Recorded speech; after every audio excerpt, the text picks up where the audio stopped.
রথযাত্রার 10টি গুরুত্বপূর্ণ মাহাত্ম্য শুনলে অবাক হয়ে যাবেন।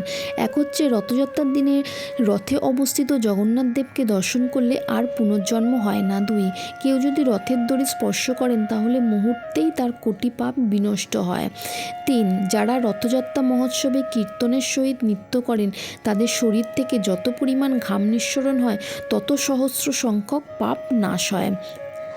4, ভগবানের নাম কীর্তন করতে করতে যে রথযাত্রায় গমন করেন সে যে মোক্ষ লাভ করে তাতে আর সংশয় নেই।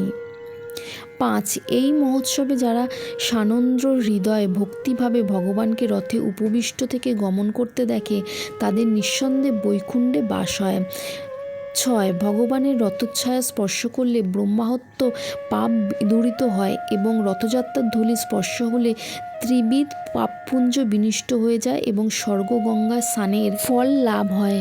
7, যে মানুষ ভগবানের গণ্ডি-চামণ্ডপে যাত্রাকালে পরম ভক্তি সহকারে পুনঃ পুনঃ জয় কৃষ্ণ এইরূপ বলতে থাকেন তাকে আর জননীর গর্ভবাসের দুঃখ সহ্য করতে হয় না। 8, রথযাত্রার সেবায় মেয়েরা যদি নিযুক্ত হয়ে ভক্তিপূর্ণভাবে সেবা করেন তারা পিতৃকুল, মাতৃকুল ও পতিকুলকে বৈকুণ্ঠধামে নিয়ে যেতে পারেন।